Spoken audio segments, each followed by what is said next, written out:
Chelsea kalah telak 0-3 dari Manchester City di Stamford Bridge. Hasil ini menjadi pukulan keras bagi tim asuhan Liam Rosenior. Dalam laporan pertandingan, Rosenior mengaku kecewa karena timnya kehilangan fokus di babak kedua. Padahal di babak pertama Chelsea tampil cukup rapi dan sempat memberi perlawanan. Masalah utama kembali terlihat saat Chelsea kebobolan 2 gol dalam waktu singkat.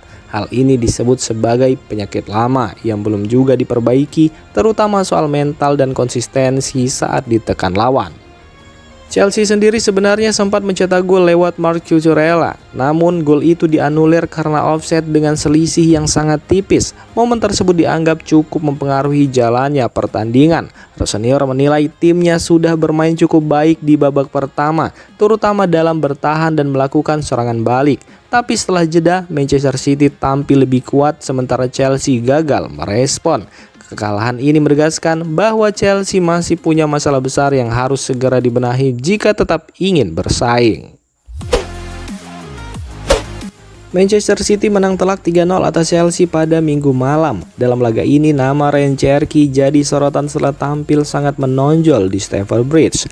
Dalam laporan yang beredar, pelatih City Pep Guardiola memuji tinggi performa pemain muda asal Prancis tersebut setelah Cherky berperan besar dalam kemenangan dengan menyumbang 2 assist. Secara total, ia sudah mencatat 10 assist di musim pertamanya bersama City. Angka ini dinilai menunjukkan kualitasnya yang tidak biasa, apalagi sebagai pemain baru di Premier League. Pep Guardiola melihat Cherky punya kemampuan membaca permainan dengan sangat baik. Pergerakannya membantu membuka ruang bagi rekan setim, termasuk Erling Haaland, untuk menciptakan peluang. Salah satu asisnya juga berperan dalam proses gol yang melibatkan Marc Guehi. Meski tidak dikenal sebagai pemain cepat, Cherky tetap tampil konsisten dan bekerja keras di setiap pertandingan. Guardiola menilai estos kerjanya sudah bagus, bahkan menyebut kontribusinya mirip dengan Sergio Aguero dalam hal peran untuk tim. Penampilan ini pun semakin menguatkan bahwa Cherky berpotensi menjadi pemain besar di masa depan. Real Madrid kembali terlibat kontroversi wasit usai laga La Liga melawan Girona. Insiden yang melibatkan Kylian Mbappe di menit akhir pertandingan memicu kemarahan besar dari klub. Diketahui jika pertandingan di Santiago Bernabeu memanas pada menit ke-87 saat Mbappe jatuh di dalam kotak penalti setelah berduel dengan Vitor Reis. Dalam tayangan ulang, terlihat siku Reis mengenai kepala Mbappe hingga membuat pelipisnya berdarah. Meski terlihat jelas, wasit Javier Albaruela Royas tidak memberikan penalti. Keputusan ini langsung menuai protes keras dari pihak Real Madrid yang menilai itu sebagai kesalahan besar. Bahkan sumber internal klub menyebut insiden tersebut sebagai salah satu pelanggaran paling jelas musim ini. Karena itu, Real Madrid kini mengambil langkah resmi dengan meminta akses rekaman audio VAR untuk mengetahui proses pengambilan keputusan. Permintaan ini juga ditujukan untuk mengevaluasi peran ofisial VAR Trujillo Suarez dalam meninjau kejadian tersebut. Klub ingin mendapatkan kejelasan transparan atas keputusan yang dianggap merugikan mereka. Inter Milan meraih kemenangan dramatis 4-3 saat bertandang ke markas Como dalam lanjutan Serie A Senin dini hari kemarin di Stadio Sinigaglia. Dalam laporan pertandingan yang berkembang, Marcus Thuram jadi pahlawan lewat 2 gol pentingnya.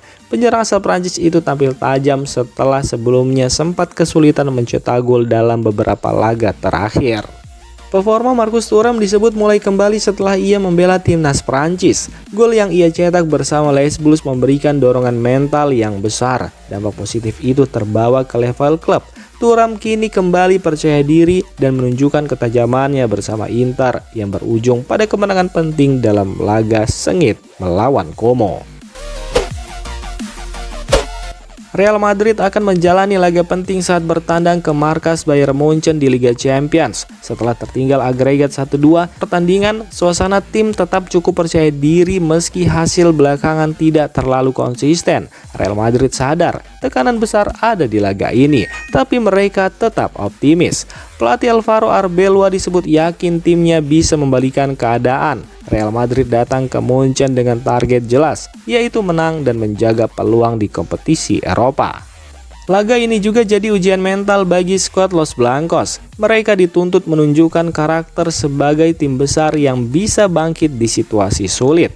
Di sisi lain, Bayern Munchen akan jadi lawan berat. Bermain di kandang sendiri, mereka dipastikan tampil agresif. Pertandingan pun diprediksi berjalan sengit dan penuh tekanan.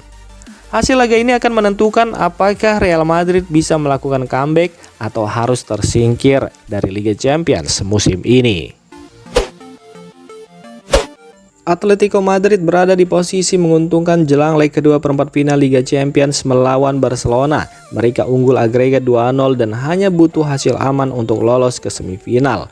Dalam perkembangan jelang laga, pelatih Diego Simeone menegaskan timnya tetap fokus dan tidak ingin lengah. Meski sudah unggul, Atletico tetap membidik hasil maksimal di pertandingan penentuan ini. Sebelumnya pada Minggu 12 April kemarin, Simeone membuat keputusan mengejutkan dengan merombak hampir seluruh pemain inti saat menghadapi Sevilla. Ada 10 perubahan dalam susunan pemain dan hasilnya Atletico kalah 1-2. Langkah itu disebut sebagai bagian dari strategi besar untuk menjaga kondisi tim utama jelang melawan Barcelona. Simeone dikabarkan sudah menyiapkan rencana khusus dan tidak akan mengubah pendekatan yang telah disusun. Sepanjang musim ini, Atletico dan Barcelona sendiri sudah bertemu 4 kali dengan hasil yang cukup seimbang. Barcelona menang 2 kali di La Liga, sementara Atletico unggul saat bertemu di Copa del Rey dengan agregat 4-3. Liverpool akan menjamu PSG di Anfield pada leg kedua perempat final Liga Champions musim 2025-2026. Liverpool tertinggal 0-2 pada leg pertama di Paris. Artinya Liverpool harus menang minimal 2 gol agar bisa lolos ke babak berikutnya. Harapan utama mereka ada di laga kandang yang selama ini jadi kekuatan besar. Catatan menunjukkan Liverpool sangat kuat di Anfield dengan 16 kemenangan dari 20 laga Eropa terakhir. Dukungan supporter juga sering membantu mereka bangkit. Namun, Liverpool punya catatan buruk saat tertinggal 2 gol di leg pertama karena hampir selalu gagal membalikan keadaan dalam beberapa musim terakhir. Di sisi lain, PSG datang dengan performa bagus. Mereka hanya kalah 2 kali dari 17 laga Eropa terakhir dan tampil konsisten. PSG juga punya pemain yang sedang on fire seperti Kvaratskhelia yang berusaha menjaga keunggulan. Sementara Liverpool harus mencari cara untuk melakukan comeback di Anfield.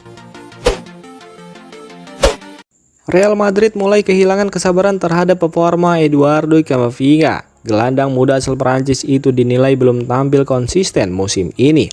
Dalam laporan terbaru, Camavinga kembali mendapat sorotan saat melawan kurang tepat dalam mengambil keputusan. Bahkan gol penyama kedudukan Girona disebut terjadi karena kesalahan koordinasi yang melibatkannya. Ini menambah daftar penampilan sebagai salah satu talenta muda terbaik di Eropa. Namun performanya sekarang menurun dibanding musim-musim sebelumnya. Situasi ini membuat Real Madrid mulai melakukan evaluasi. Klub disebut mempertimbangkan langkah tegas jika tidak ada perbaikan.